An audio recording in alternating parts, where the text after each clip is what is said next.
بناوی خوای بەخشندەی مێرەبان سڵاوتان لەبێت بەڕێزان لە بەرنامە ئەمڕۆ قسە لەسەر چەند پرسێکی گرنگ دەکەین دەربارەی هەڵبژاردننی پەرلەمانی کوردستان دۆخی سیاسی هەرێم هەروە ئامادەکاریەکانی کۆمەڵی دادگەری کوردستان و چاوەڕوانی کۆمەڵی دادگەری کوردستان لە خەڵکی کوردستان بۆ هەڵبژاردننی پەرلەمانی کوردستان کەوا بڕیارە بیسیدە ئەنجام بدرێت ئەم پرسانە لەگەڵ بەڕێز کاک محەممەد حەکیم وتەبێژی کۆمەڵی دادگەری کوردستان قسەی لەسەر دەکەین. کاک محەممەد بەخێر بێن، سوپاسیان بەدەوام دەکەین. زۆر سوپاس دەکەین. ئەگەر سەرتا لە پرسی هەڵبژاردنەوە دەست پێ بکەین، ئەو ماوەی کە ئەو مەوعیدەی کە دیاری کراوە بیسیدە هەڵبژاردنەکە دەکرێت و کۆمەڵی دادگەری هەموو ئامادەکاریشی کردووە بۆ بەروارە. بسم الله الرحمن الرحیم. سپاس بۆ جەناب کاک حەکیم. پێم وایە هەموو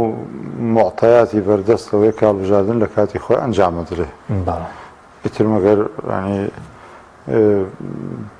شتێکی تاریعی سروشتی یان سیاسی سەربازی ناوچەکە ئەگەرنا بەڵگەی ئەوەش کە هەڵبژاردن لە کاتی خۆیەکرێ هەردوو حزبی دەسەڵاتدار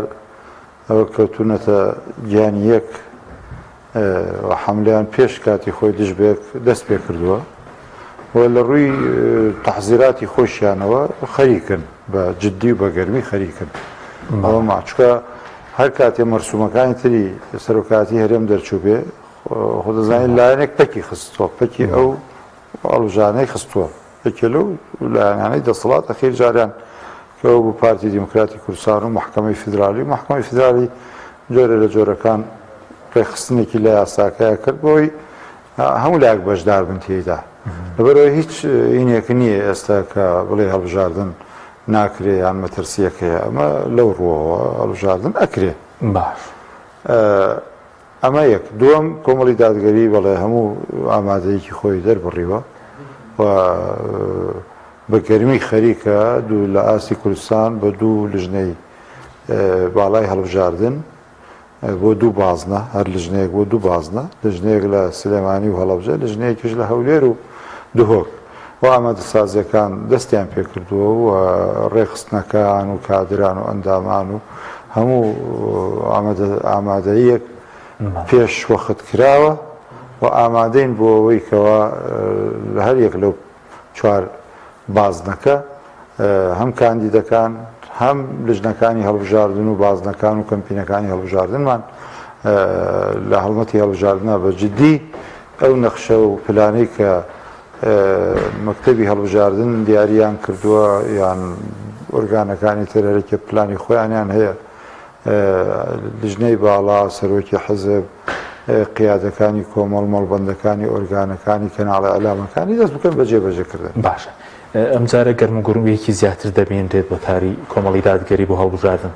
بۆ کارەکەی چییە ئەم گەرم و گوڕیە؟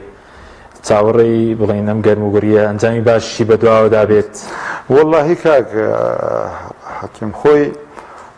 یاساکە کۆمەڵی گۆڕانکاری هێناوەتە ئاراوە. ئەمڕۆ کوردستان بۆتە چوار پارێزگا، چوار بازنە، بڵێ چوار پارێزگاکە بۆتە چوار بازنە ببوورە. ئەمە وەک بڵێ منافەسەیەکی لە ئاستی بازنەکان پارێزگاکان بە خۆی داوە. بۆ نمونە تۆ ئێستا ئێمە لژنەی سلێمانی هەوڵی جددی خۆیەدا کاندیدەکانی سلێمانی کە لە ئاستی سلێمانی کورسی زیاتر بەدەست بێنن. ئەمە بۆ هەڵەبەجێش ڕاستە، بۆ هەولێریش ڕاستە و بۆ دهۆکیش ڕاستە. واتە ئەمە بەشێکە لەو گەرم و گوڕیەکەیدا. ئیجا بە حەقیقەت ئێمە ینی حزبێکی بەشداری پرۆسەی سیاسین، بەشداری هەڵبژاردنین، دەبێ چیمان پێکرێ بیکەین بۆ گەرمی بەشدار بین و ئەمە بڕیارێکە ئێمە لە ئەنجومەنی باڵا و لە حوزوری مامۆستا دامانە و لە دوایش بۆ سەرکردایەتی کە ئێمە چیمان پێکرێ لەم هەڵبژاردنە، هەم لە ڕووی جەسەدیەوە خۆمان تیامان دوکەین، هەم لە ڕووی فکریەوە، هەم لە ڕووی گوێگرتن لە خەڵکەوە لە پێشنیارێکە سەرنجێکە و هەم چونە ناو خەڵکی خۆمان. یان ئێمە دەهیان کۆبنەوەمان هەیە شەو ڕۆژ کە زۆربەی کۆبنەوانش لە ئەڵام پەخش ناکرێت بۆ گەرم و گوڕکردنەوەی خەڵکی خۆمان و بەداخەوە ینی ئەو خەڵکەی کە بایکۆتی هەڵبژاردننی لە پێشتر کردووە یان بێئومێدیەک ڕووی تێ کردووە خەڵکە ناڕازیەکەیە خەڵکە ناڕازیەکەش ئێمە لەبەرۆ حزبێکین چەند خولە ئۆپۆزیسیۆنین ینی بەشێک لەو ناڕازیانە خەڵکی ئێمەن ئێمە پێویستەکە زۆر ینی کاتی خۆمان وەزی خۆمان بە خەرج بدەین بۆ ئەوەی بتوانین لەم گۆڕانکاریە تازەیە ینی ئەم جارە هەمان وێنە نییە لە پەرلەمانی کوردستان ڕاستە هەمان بینایە بەس گۆڕانکاری بەسیانی نەخشەی ناو پەرلەمان گۆڕانکاری ناو پەرلەمان ئەگۆڕێ ئێستا یانزە مەسەڵەن یانزە پێکاتە نوێنەرایەتی نییە لەوێ بووە بە پێنجەکەش تەوزیع بووە بەسەر بازنەکانە وانە پاشان ئەم جارە ئەوە نییە یەکێک زۆرینەیەک بێنێ بێمنەت بێ لە لستەکانی کە احتیمالە وەکو چۆن خەریتەی ناو پەرلەمانە گۆڕێ احتیمالە پێکهاتە و شێوازی حکوومەتی داوای توی هەرێمی کوردستان گۆڕانکاری بەسەر هەم خەریتەی پەرلەمان گۆڕ هەم حکوومەتیش هەردووکیان سەرۆکایەتی هەرێمیش بگۆڕێ طبعا ئەو کاتە سەرۆکاتی هەرێمیش ئەو کاتە زانی چۆنا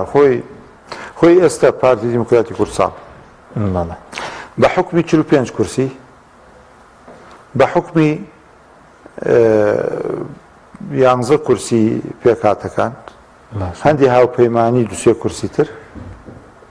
پارتی بێمنێت بۆ لەلایەنەکان تر بۆیە لە خولی پێنج بۆیە هەرسی دامەزراوەکەی لەدەست بووە هەر چواری بەدەستە دەسەڵاتی دادوریش لەسەر دەستی پارتی دیموکراتی کوردستان بووە بەڵام ئێمە کە باس لە هەڵبژاردنەکەن ئێمە ئێرە بۆ نمونە نەمەلەکێتێکی بڵێن دیموکراتی و انتخاباتی تێدا بکرێ ئێرە باس لە انتخاباتەکە باس لە دەستاوردەستکردنی دەسەڵاتەکە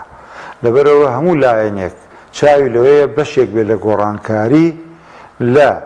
ئەجندای سیاسی و لە خەریتەی سیاسی پەرلەمان هەموو دامەزراوەکان گۆڕانکاریان بەسەردا بێ بەزوەکو کۆمەڵی دادگەری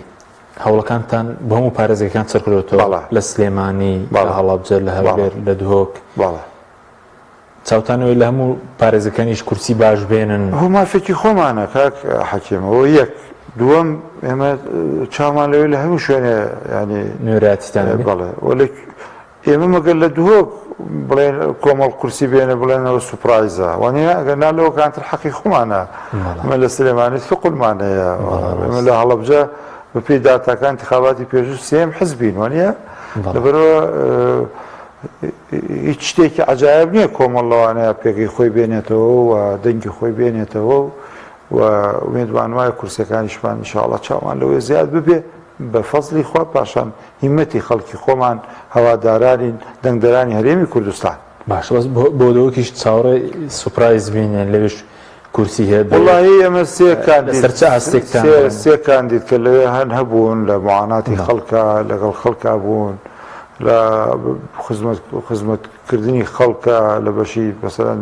لە تەندروستیا خزمەتیان کردووە لە شەقام یەکێ لە کاندیدەکان لە شەقام بووە سەری شکێنراوە لەبەرەو خەڵکە و مافیە و خەڵکە و وانە لە مەسەڵەن مامۆستایەکمان کە ئێستا کاندیدە لە هەموو پرسەکان کە مەسی بیرروباوەڕی خەڵکەکەی کردووە ستەمی تێدا بوو بەجاو بوون هەڵوێستی دیار بووە مۆقفی دیار بوو ینی ئەمانە کۆمەڵی هۆکارن بۆ یەک بازنێش ئەم جارەوە نیە ینی بۆ ئێمەش چاوەڕێی ئەوەین بە ئینشاڵڵا بە فەزلی خوا و بە هیمەتی ئەندام و کادر و کاندیدەکانمان پاشان بە هاوکاری هاوڵاتیانی دهۆک و خۆشەویستانمان لە بادینان کە دەنگ بدەن بە لیستی کۆمەڵی دادگەری باش بەس بۆچی گرنگە بۆ نمونەجگەوەی باست کرد لە هەولێر و لە سلێمانی و لە هەڵەبجەوە کۆمەڵ نوێنەری دەبێ بەس بۆ گرنگە ینی بۆ خەڵکی دۆک کۆمەڵ لەوێ نوێنراتی هەبێ چی دەگۆڕێزانی بۆ کاکەین ئێمە ینی لە دۆ زۆر ئەجندا و نەخشە و پلانمانیاناوە بۆی بەهێزتر ببین وەکو قیادەی کۆمەڵی زۆر هاوکار بووین کە لەوێ هەوڵێک بدەین کە هەنگاوی بەرەو پێش بڕۆین و زۆر جاریش لەوێ برایانمان توانە بۆ چونە ناو خەڵکمان بۆی زیاتر دەرکەوین کە دیفاع لە خەڵکی ئەوەیەکەین پێویستمان بۆیە کە نوێنەرێکمان هەبێ ینی نوێنەرێک دەربچێت لەوێ بۆ کۆمەڵ بۆ ئەوەی کۆنتاکتی زیاتری لەگەڵ هاوڵاتیانە هەبێ گرنگە و ئێمەش وەکو کاری خۆمان 4 ساڵە دامەزراوە حزبەکانی خۆمان بە شخصی مامۆستا و بۆ خوارەوە کاری باشیان لە دۆ کردووەکو نەزم و ڕێخستنەوەوانە یعنی هەم بۆ کاری ئیسلامی هەم بۆ کاری خزمەتگوزاریش گرینگە لەوێ نوێنەرتانە بەڵێ ئێمە بەخشینی ئەمە لەوێ فەرعیە لەوێش خزمەتەکە و لەوێش کەفالەتی هەتیوانی هەیە لەوێش مەسەلەن لە ناڕەحەتەکانە ڕووی لە خەڵک و هاوکاری خەڵک بووە هەموو سێکتەرەکانی ئێمە لەوێش خزمەتمان کردووە بەڵێ ڕەنگی خەڵکی ناو چاوی لە هێزێکی بوێر و بەجورئەت بێ بەڵێ بەڵێ خەڵکی بادینان ینی کۆمەڵیش ئەناسن و سەرکردەکانی کۆمەڵیش ئەناسن وانەیە و هەلوستەکانی مامۆستا عەلی باپیریش ئەناسن ئەزانن لەبەرەوە پێمان وایە کە ئینشاءڵڵا لستی کۆمەڵی دادگەری ئەم جارە هەم متمانەی خەڵک بەدەستدێنی و هەم جێ متمانەکەش دەبێت باش بەزوەکو بەرنامەی کۆمەڵی دادگەری ئەو کێشانەی کە خەڵکی کوردستان هەیەی لە بێ ئاوی لە بێ کارەبایی لە باز ڕسوماتی ناسایی لە کێشەی موچە لە کێشەی گەنجان ئەو بەرنامەی کە داتان ناوە خەڵک پشتیوانی تام بکە دەتوانن ئەو کێشانە چارەسەر بکەن کە خەڵکی یەکەم بەرنامەکەی کۆمەڵ بەرنامەیەکی هەمەلایەنە باشە و بەرنامەیەکی واقعیە و ینی من نمونەیەکت بۆ دێنمەوە یەکێ لەوانە هاوتاکردنی بۆ نمونەیەکێ لە دروشمە بەرنامەکانی ئەمە ئەوە بوو کە هاوتاکردنی خانشینان وانە یان جێبەجێکردنی یاسای خانشینی ڕابردوویشتان لەسەر کرد کە ئیشمان لەسەر کردو پەرلەمانتارانمان لە بەغدا لە کوردستانیش ینی خولی پێشوو مەسەڵەن مامۆستا زانا مامۆستا ئەحمەد هەستانەوەیان هەیە لە پەرلەمان و لە کوردستانیش مامۆستا عومەروان هەر مەسەڵەن هەڵوێست و مۆقف و داواکاریان هەبووە ئەمە ئەم یەکێک بووە لە خاڵەکانی بەرنامەی ئێمە بەڵام کە جێبەجێ کرایە ئەم جارە وتمان لای بن وانە ینی ئێمە مەسەرن هەموو احتیاجاتی خەڵکی کوردستانمان لە بەرنامەکەمانە جێ کردوێتەوە ینی ئەو ڕۆژە مەسەر پێشەوەی بڵاو بێتەوە وتمان کاکە و خاڵە ڕاستە داخوازی ئێمە بەسەوە شکر جێبەجێ بووە و خانشینان بمافی خۆیان گەیشتن لەبەرەوە ئەمە نمونەیەکە هێنمەوە کە ئێمە هەموو گرفتەکان لە بەرنامەکەی کۆمەڵی دادگەریە جێمان کردوێتەوە و هەوڵی جددیە دەین بە حەزب بە ئیعلاممان بە پەرلەمانتارانمان کە جێبەجێ بکرێت بەس دەتواننەوە جێبەجێکردن لەگە خەڵک متمانەتان پێدا ئەسێ کێشەی موچەیە پێشتریش خۆتان پشگیر بڕیاری دادگای فیدراڵیتان کرد بۆی کەم کێشەی حەڵ بکرێ موچە هاوتا بکرێت لە بەرزکردنەوە بکرێ کێشەی بێکاری نەبوونی بڵێن زۆری داهات و نارەتپەروەری لە دابەشکردنی هەمووانە بە کۆمەڵی دادگەری دەکرێت کۆمەڵ هاوکارانی کاکن کۆمەڵ ینی کۆمەڵی داهاتوو دوجار لە پەرلەمانە فراکسیۆنەکان هەن فراکسیۆنی معارەزە هەیە هاوکاری لە نێوانیان هەیە وانە پرۆژە تەقدیمەکەی تۆ لەوێت واژووی هەندێ پەرلەمانتاری ترت بێ خۆم فشاران ناو پەرلەمان بە پرۆژە یاسا ئەوە دەکرێت یان بە فشار لە حکومت یان بە پرسیارکردن لە حکومت وانە یان لە ئیعلام دەسەڵاتی چوارەمەوە کۆترێ وانە کە ئەتوانی فشار بکەیت لە ئیعلامەوە و پەرلەمانتاروانە ئەوەندەی لە ئیعلام فشاریان بۆ دەسەڵاتێن ئەوەندەی لە ناو پەرلەمان ئەو دەرفەتەیان نەدراوە کە ئەو فشارە بکەن بەڵێ مۆسمەوەیە کە ئەگەر خەڵک متوانە بکە دەتوانن هەم کێشەکانی کوردستان چارەسەر بکەن ئەگەر متمانێکی زۆر بەرز بێنن طبعاً ئێماگەر ئەوەی چاومان لێتی کە بتوانین ئەوەندە متمانە بێنین بتوانین فشارێک هۆکارێکی فشاری گەورەبی بۆ گۆڕانکاری لە دەسەڵاتە ئەی طبعاً ینی تۆ من یەکشتم پێوتی و معادلەی تەشکیلی حکومەت ئەگۆڕێ بەس خۆی کێشە ئەوەیە کاک عەبدولحەکیم ئەوە دەسەڵات نابوت بووە لە کوردستانە ینی کەس ناتوانێت بڵێ من کاکە بەشێکی گرنگە بم لە گۆڕانکاری وانە لە گۆڕانکاری لە پێکێنانی حکومەتە خۆی زانی چۆنە من یەک شتت پێ بڵێم خەڵک ئێستا هەیە لایەن وانە ئەڵێ من یەکەمێنم حکومەت تەشکیلەکەم وایە یادا خۆ هەموو زانی یەکەم نایەنێ ئیلا دەبێت لەگەڵ هەندێک لایەنە وایە کە خەڵکی ناڕازی بێ ئەی ئەم لایەنانەی ئۆپۆزیسیۆن باشە یان دەرەوەی دەسەڵات مەڵێ ئۆپۆزیسیۆن دەرەوەی دەسەڵات ئەگە زۆری نەبێن و پێکەوە حکومەت تەشکیلکرد ناکرێت دەکرێمە ناکرێت من ئەپرسم لە تۆ ناکرێت ئەکرێ وانە ئەکرێ زۆری نەبێن و حکومەت تەشکیل بکەن وایە باش یان ئەکرێ لەگەڵ لایەنێکی دەسەڵاتە ئەم جارە ئەمیش گۆڕانکاریەکە لە خەچێکە با کوردستان لە 92 دەسەڵاتێکێتی و پارتی وانە با ئەمەش تاقیکەینەوە یەکێک لەوان و کۆمەڵە لایەنی تر بێ لەبەرەوە تۆ بەس بم بۆیە ئەڵێم هەندێک لایەنی تر نایەوێرین زۆر باسی دەسەڵات و چوونە دەسەڵاتەوە بکەین چکە دەسەڵات لای خەڵک نابوت کراوە بەڵام تۆ ئەم ئێستا تاقیکردنەوەی ئێستا خەڵک دەنگەدا بەچی دەنگەدا هەڵسەنگاندنێک بۆ 4 ساڵی پێشووەکە باشە و دەنگێک متمانەیەکی شەدا بۆ داهاتوو وانە دەبێت لەسەرەوە ساسە بێ لەسەرەوە ساسە خەڵکەچێ دەنگەدا بەڵێنی خەڵک دەنگەدا ئەڵێ دەنگەدەم بە کۆمەڵ چووکە 4 ساڵ ئاوای کردووە و ئەم متمانەیە دەمێ بۆی 4 ساڵی تر ئاوا بکە وایە نا لەبەرەوە گۆڕانکاری بەڕێوەیە کە گۆڕانکاری بەڕێوەیە کۆمەڵ چاوی لەوەیە بەشێکی گرنگ بێ لەو گۆڕانکاریە باشە بەس دروشمەکەتانەوەی کە ڕایان دەگرن بەڵێ ڕایان دەگرن دەتوانن ڕایان بگرن ئەدی بۆ ناتوانین بە هاوکاری خەڵکی تر ڕایان دەگریت چی ڕدەگرن ڕاست لە ستەم ڕایان دەگریت لە خواردنی مافی خەڵک ڕایان دەگریت باشە لەو جەنابەت کۆمەڵەشتە ئاماژەت پێدا لە جێبەجێکردنی بڕیارەکانی محکەمەی فیدرالی ڕایان دەگریت لە کۆمەڵی لەوانە کە ڕایان دەگرین چاومان لە خۆمانە و بتوانین بە خۆمان خەڵکە و متمانەمان باتێ بتوانین ڕایان گرین ئەگەرنا بە هاوکارانمان لەگەڵ لەستەکانی ترە بزانین ئێمە کاڵی خەریتەی ناو پەرلەمانە گۆڕێ کاک عەبدولحەکیم یانی تۆ چاود لە گۆڕانکاریەوە نییە چاود لە گۆڕانکاریە کە بتوانی ئەو کاتە بۆی ڕێ لە ستەم بگری ئەکرێ حلف دروست بکەیت وایەنە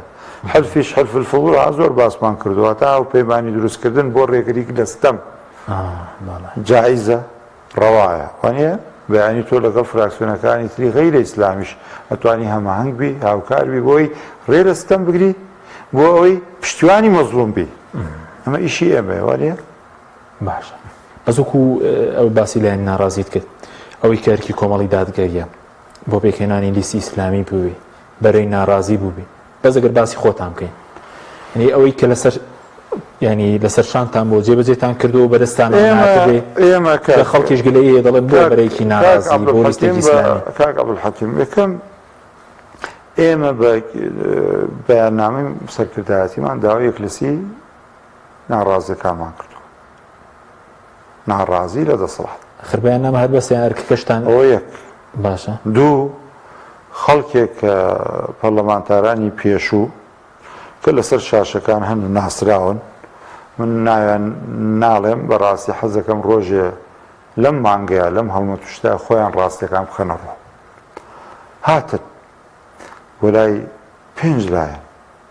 سەرۆکی 5 لایەنیان بینی لە دەرەوەی یەکێتی و پارتی باش داوا یەک لیستیان کرد ئێمە چوینەوە مەکتەبی سیاسی ئەنجومەنی باڵا گفتوگۆمان کرد دوایی بڕیارماندا بەشدار بین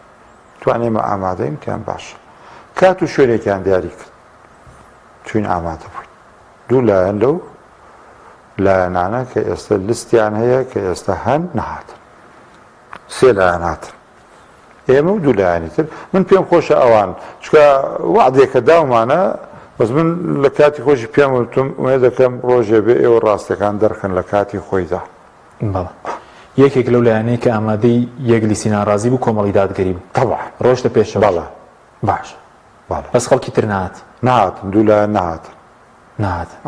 دوو لایەن نهاتن هەیش بوو ئۆپۆزیسیۆنە خۆی ئەنی بەپێی بەلاغەکانی داوای بەرەی کردووە نەک مەسەڵەن باش ئێوە لە بەرەکەش ڕۆشنەتە پێشەوە بەڵێ ئێوە لە بەرەکەش ڕۆشنەتە پێشەوە ئێمە گفتوگۆمان هەبووە ئێمە بۆ ئەوەش لەگەڵ برای ئیسلامیەکانە داوای یەک لیستیمان کردووە لیستی ئیسلامی بەڵێ لیستی پێکەوە مەرجە ناوی ئیسلامی بێ بەدەستەوە نهات بەدەستەوە نهات بەس ئەوەی کارکی خۆتانە جێبەجێتان ئێمە هەرکی خۆمان جێبەجێ کردو لە هەردوویی بەڵێ باش بەس بە قۆناغی داهاتوش کە ئێستا ئەگەر ئەمە جێبەجێ نەکات ئەوەیە کە ئێمە بۆ ئەوەی ئەم قسەمان بێتە هاندانێک بۆ خەڵکی بایکۆت کرد بایکۆتی انتخابات ئومێدینی ئومێدیان پێبەخشین ینی کۆمەڵ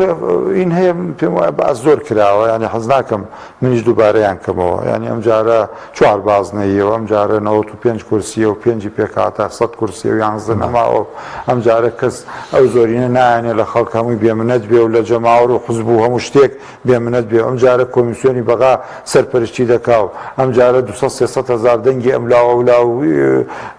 ئەمانە لاچووە و يعني کۆمەڵ ئیجراعات کراوە کە تەزویر نەکریان بەر بە تەزویر بگیرێ ئەمانە هەمووی ئومێد بە خەڵکە دەن یەک ئومێدی تر کە ئێمە بیدێن ئێمە ئەو کات ئامادەین يعني بەڵام تۆ ناکرێ من دوو قسەی پێچوانم پێ بکەی من ئەڵێم گۆڕانکاری لە دەسەڵات و لە خەریتەی پەرلەمانیا ئەبێ وانە بەڵام ئەگەر ینی من نامێ خەڵک بەوەی ڕابێنمەوە کە دەسەڵات بۆ خۆیمێنێ بەڵام ئەوەنداڵێن ئێمە بۆ هەمانگی لە هەر لەگەڵ هەر لایەکە کە بۆ خزمەتی خەڵبێ ئاماتی باشە بۆ دوای هەڵبژاردن بۆ نەخشەی ناو پەرلەمان و بەس تۆ دەتەوێت من پێڵێ مێمە ئامادەین لەگەڵ لایەنەکان بینە ئۆپۆزیسیۆن بۆریسەوە ئەم کەمە دەسەڵات و ئێمە ئۆپۆزیسیۆن بین این دەکرێت خەڵکی دەرەوەی پارتیویکی حکومەت پێک بێنن وایە تۆ هەمووەکو بەرنامەکەت هەمووەکو کاندیدێک پێم خۆشە ینی ئەو وێنایە لای خەڵاتێ هەرم دەسەڵاتە بێنێتەوە وڵای ئەمە وێنەیە من باز نەکرد بەس وەسم لە قۆناغی ئاخەمیش دەمەوێت تۆ پرسیارەکەت وایە من بڵێم لەگەڵ لەم لایەنانە ئامادەن بۆ پێکێنانی حکومەت لەگەڵ خەڵکی دەرەوەی دەسەڵات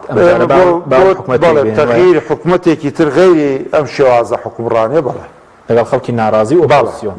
ئەوەی پێشواڵ باشە بە سەبارەت بە کۆمەڵی دادگەری چاوەڕوانیتان چیە لە خەڵکی ئیسلام دۆست و خەڵکی ناڕازیش بۆ هەردووکیان چاوەڕوانیتان لە هەردووکیانە هەم خەڵکی ئیسلام دۆست هەم خەڵکی ناڕازی خەڵکی ئیسلام دۆست دەبێت بزانێ کە کۆمەڵی نوێنەر نێرێ با بزانێ لە خولی دووەمی پەرلەمان و تا ئەم خولە ئیسلام دۆست و کە پێی وابێ ینی لە کوردستانە مەسی بیرروباوەڕ دەکرێت هەندێک جار تەعدا لەسەر حدودە ئیسلامیەکان دەکرێت هەندێک جار بێڕێزی بەرامبەر بە پیرۆزەکانی ئیسلام دەکرێت وانە ئێوە تاریخە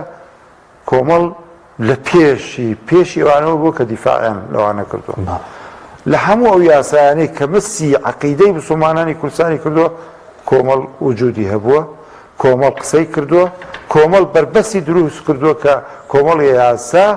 کە بۆ ئایندەی مناڵەکانی کوردستان بۆ ئایندەی خێزانەکانی کوردستان خەتەرن کۆمەڵ پێشەنگ بووە کۆمەڵ لە پێشەوە بووە کۆمەڵ دەنگی بەرز بووە و بە ڕەشنووسی دەستورەوە کە زەخت و فشاری کۆمەڵ و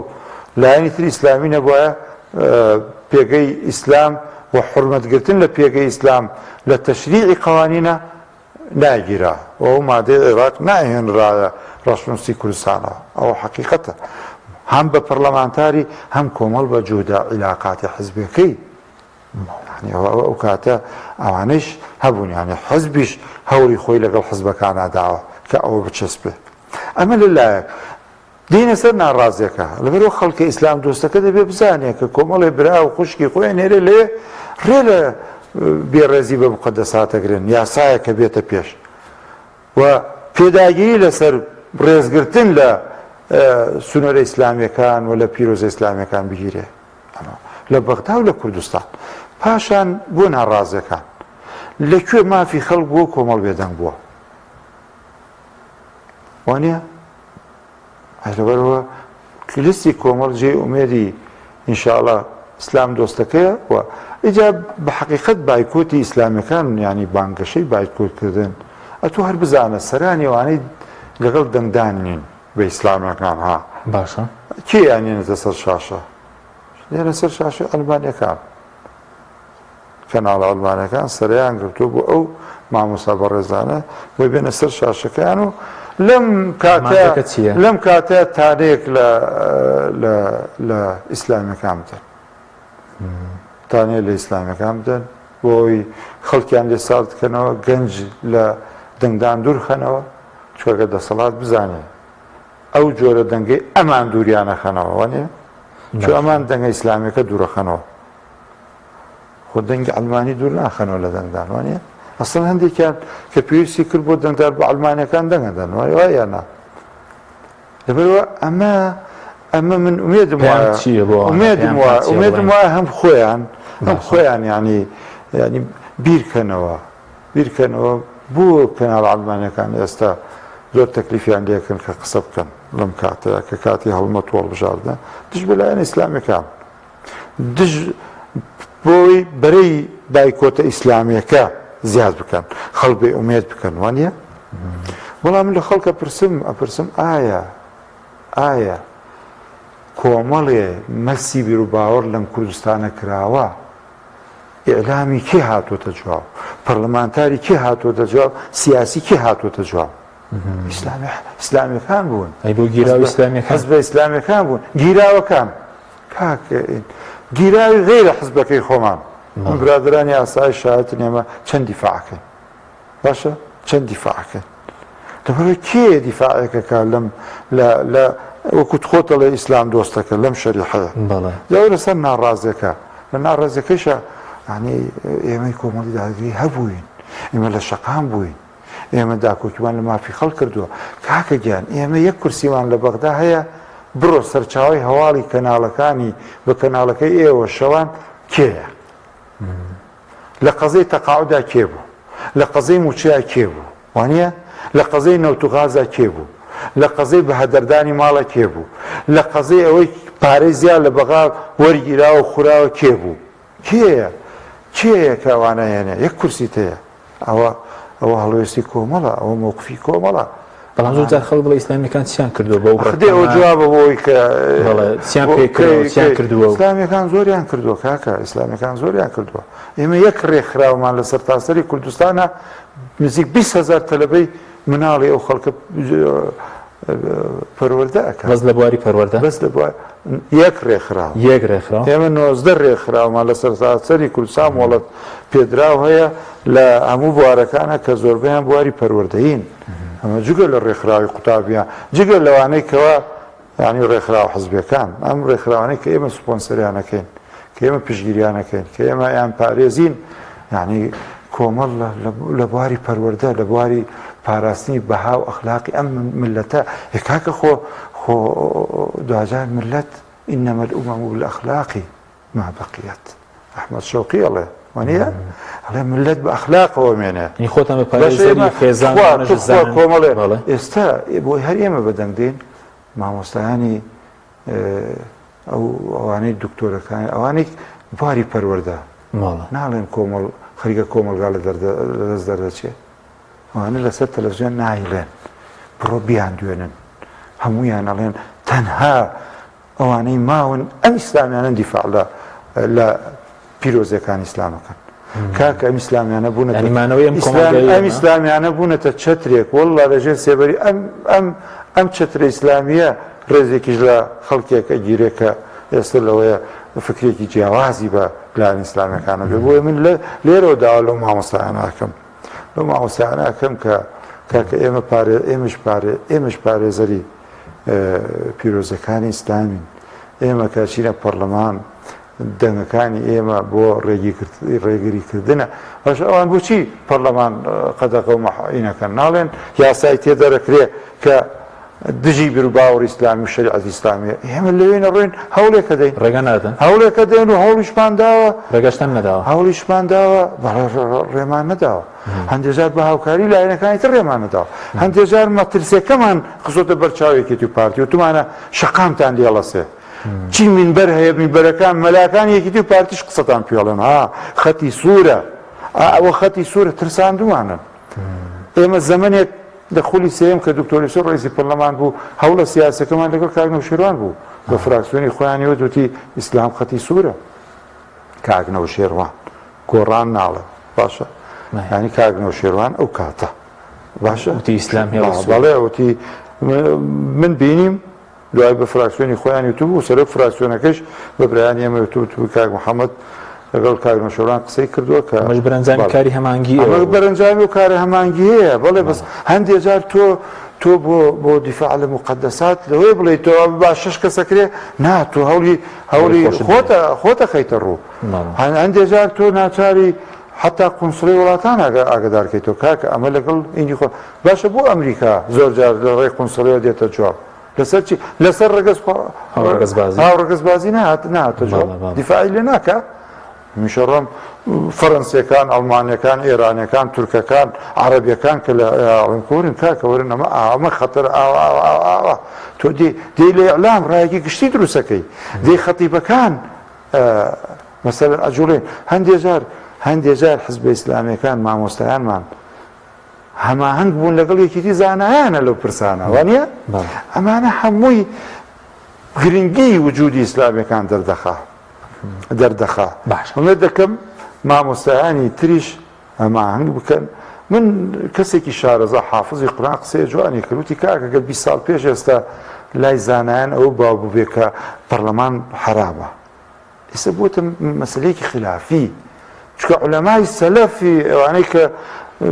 برا سەلەفیەکان چاویان لێەکەن وانە لە سعودێ زۆرێک لە عولەمانە ڕێیان داوە. ئەمڕۆ عولەما لە بۆ ئەوروپا ڕێ ئەدەن، هەڵێ ئەگەر ترامپ زەڕی بۆ ئیسلام بسوڵمانانی ئەمریکا هەیە دەنگ بە دیموکراتیەکان بدەن.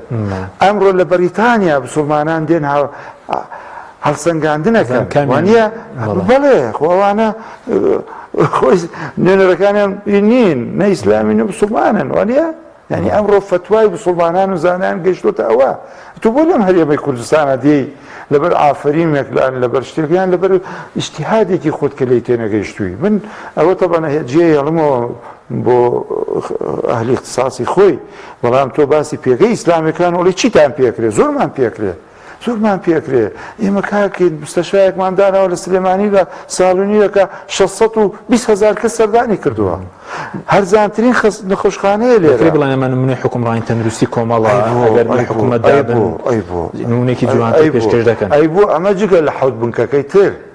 جگە لە حەوت بنکەکەی تر ئەمە جگە لەوەی کە ئاسانکاری ناکرێ ببرێتە دەفەری زەرد هەمووی لە سەڵ زایەکە باسیەکەین. باشە ئەو مستەشفایە وێڕایەوە لە 4 مانگە 200 ملیۆن دینار هاوکاری خەڵکی کردووە. مستەشفاکە وەرەسەر دەستگای بەخشین لە 2009 بۆ 2024 32 ملیار هاوکاری خەڵکی کردووە، 32 ملیار دینار و کەسێک. باشە گیان ئۆرگانەکانی کۆمەڵ هاوکاری خەڵکی هەژاریان کردو ئۆرگان جگە لە بەرپرسەکان، یعنی ئۆرگانەکان ئەمە بۆی برا دەوڵەمەندەکان لێرەوە بیبیستن. هەندێک جار مەسەڵەن ئۆرگانێکی ئێمە کەسایەتیەکی ئێمە لەوەیە بڵێ ئەم هەژارانە هەیە فەرمو هاوکاریان بکەن. نزیک لە 4 مانگە نزیک 8,000 هەژاری کوردستان لە ڕێی مەڵبەند و مەکتەب و ئۆرگانەکانی ئێمەوە هاوکاری کراون. ئەخ بۆ خزمەت نەکراوە کاک وانە؟ بۆ ئێمە شانازی بۆەکەین کە توانیمانە خزمەت بکەین. خزمەتی ئێمەی ژیایە ئێمە بە هەموو دام و دەستگاکانمان تووە وتمانە خزمەتی یەکێکەکەن بۆ خوا بیکەن. باشە وەستر حەقیشە خەڵک وانە حەقیشە خەڵکە ینی خزمەتەکانی کۆمەڵیدا من داتای سەرسوڕهێنەرم لایە کە خەڵک نا من بۆ هەندامانی خۆمانی خوێنەوە فیانسێرە توانیمانە مەسەڵەن ئەوانە بکەین. من کەمێکم بۆ تۆ باس کرد. باشە بەس ئەگەر خەڵک ڕەنگە بڵێن کاری پەرلەمانی چی پەیوەندی هەیە بە بەهێزبوونی کاری کۆمەڵ لە بواری بانگەواز بێگەر خەڵک زۆر متمانەتان پێ بدە لە پەرلەمان بەهێز بن؟ پەیوەندی بە کاری پەروەردە، بە کاری بانگەواز، بە کاری خێرخوازی، بە کاری ڕاگەیاندن پەیوەندی چییە؟ چۆن پەیوەندی بۆم باس نەکردی کە لەوێش یاسا دەرەچێ دەبێت تۆ ئاگات لێ بێ مەسی عەقیدە و بیر و باوەڕ و ئەخلاق و بەهای ملەتە نەکات. تۆ یاسایەکە هێنن کە کچەکە سەعات 2 شێش بێتەوە بۆ ماڵ باوک بۆی نەبێ قسەی لەگەڵکە. ئەی تۆ نوێنەرانی ئەم بۆ کاکە بۆ ئێمە کاڵێن ئەخلاق بەس بۆ ئیسلامیەکانە. خۆ ڕۆژە باسییان کرد یەکێ لە هەرە گەورەکان و ناودارەکانی هەم شاری سلێمانیە مناڵەکانی لە سنتەرەکانی قورئان لەوێ لە دەرەوە چاوەڕێ بۆ تا مناڵەکانی تەواو ببێنەوە. زۆر ئەفسەری وەزارەتی پێشمەرگە هەن دام و دەستگا ئەمنیەکانی تر مناڵەکانیان ئەنێرن لە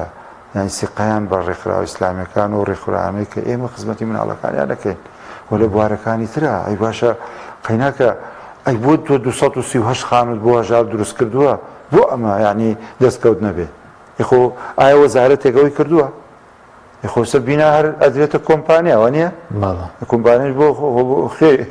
خێری لەکەوە یانە شوقەیە 2 دەفتەری تێجێدا بە 8 دەفتەر. ئێ باشە ئەم دەستگای 238 خانووی کردووە 6,000 سەبەتە خواردنی تەوزیع کردووە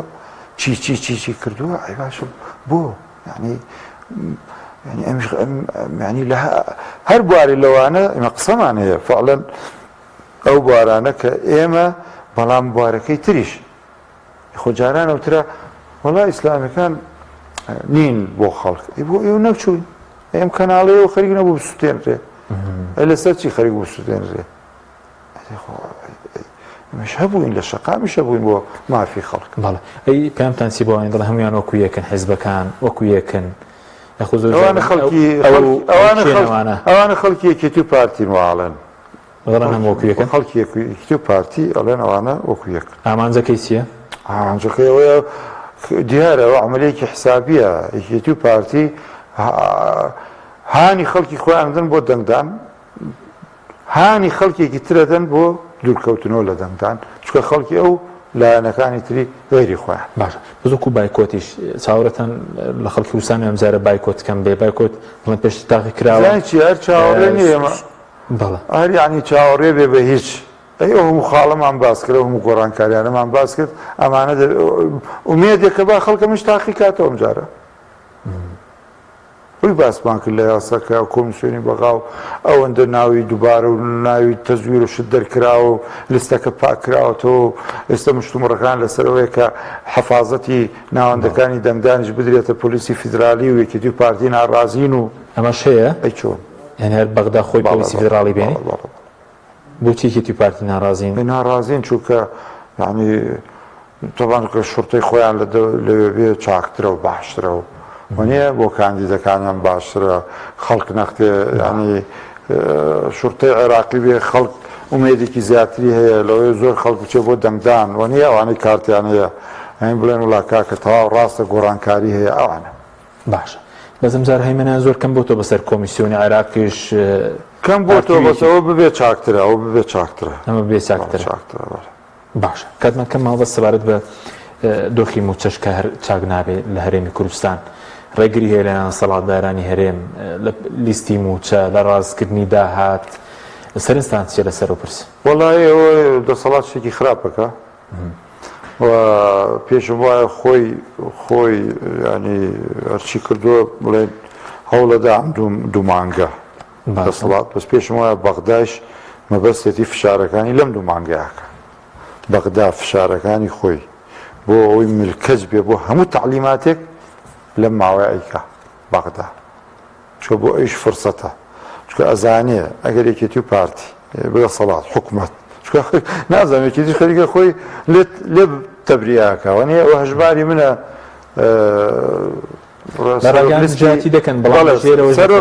سەرۆک لستی ومێ دەکەم بتوانن ئەوەی لە مەسلحەتی خەڵک بێ وا بکەن بەڵام لە ژێرە شتێکی بەڵێ دیارە بانێک و دووهەوە دیارەوە دیارە بەڵام باسمان لە چی کرد باسمان لەوە کرد بەغدا فشاری خۆیەکە بۆ ئەوەی حکوومەتی هەرێمی کوردستان ملکەچی تەواو بێ بۆ جێبەجێکردنەکانی بڕیارەکان بە تەوتینەوە بۆ ئەزانێ ئەم لەم مانگەیە لەم یەک دوو مانگەیە گرفت ببێ لە موچە خەڵک ئەتەکێتەوە لە یەکێتی و پارتی ئەگەر موچەی 8 و 9 نەدرێ لە 10 ینی یەکێتی و پارتی خۆ دەزانی لێشایە خەڵکیان بۆ خۆیان دامەزراندوو تا ئین کردووە بەڵێ ئێوە ئێستش سوور لەسەرەوەی کە باشترین شت جێبەجێکردنی بەرارەکەی دادگا باشترین شت پێشتر پشتیوانیتان دەڕوی بۆ بەرارەکانی دادگا بەڵێ پێمان وایە باشترین شت ئەوەیە کە تەوتین بکرێ و لە ڕێی بانکە فیدراالەکانەوە و ئاسانکاری بکرێ بۆ وانیش بێنە کوردستان و ئەوش لە کوردستان هەیە زیاتر ڕێی پێ بدرێ و کە ینی بیستتانە من ئێوە لێ تەفسیل زیاتر وزان مەسەر بانقی ڕافیدێنەوە ئەڵێن شێو ڕێمان هەیە لە سلێمانی ناماندرێتەوە لە هەولێر نیە ئەمانە ئاسانکاریان بۆ بکرێ بۆی ینی ئیتر خەڵک بە ئاسانی موچەکەی بچێتە ناو حیسابەکەی باش ئەو دوا پێیان دەگە شتێکت هەبێ چاوەڕوانێک لە خەڵکی کوردستان سەرکردەکانی پێشووی ئێمە حملەی هەڵبژاردن دەستی پێ نەکردووە بەڵام ئەو کۆمیسیۆن و تعلیمات ڕێمان پێداوەکو لایەنێکی سیاسی بەشداری لە هەڵبژاردن داوا بکەین لە خەڵکی هەرێمی کوردستان هەر هەمووتان باشە ئەوەی بەتایبەت کە کارتی وەرنەگرتو بچون کارتەکانتان وەرگرنەوە و ئامادە بن بۆ دەنگدان ئێمە و لایەنە نین حەز بکەین هەندێک دەنگ بدا و هەندێک دەنگ نەدا ئێمە پێمان خۆشە هەموو خەڵکی کوردستان دەنگ بدە و پێمان وایە لە دەنگدانێکی زۆری خەڵکی هەرێمی کوردستان ئێمە سودمان دەبێت. سوودمان دەبن سوپاس دەکەین بەڕێز محەممەد حەکیم دەبێژی کۆمەڵی دادگەریمان دەکەین سپاس بۆی بینێرانی بەڕێز دیارەوە دوا بەرنمەیەش بوو کە ئێمە لە بەرنامەیە ئەمڕۆ پێشکەشی دەکەین خۆمان ئامادە دەکەین و کاندیدێک بۆ هەڵبژاردننی پەرلەمانی کوردستان لە هەفتەی داهاتووە هاوکارم کاک دانا محەممەد لە خزمەتتاندا دەبێت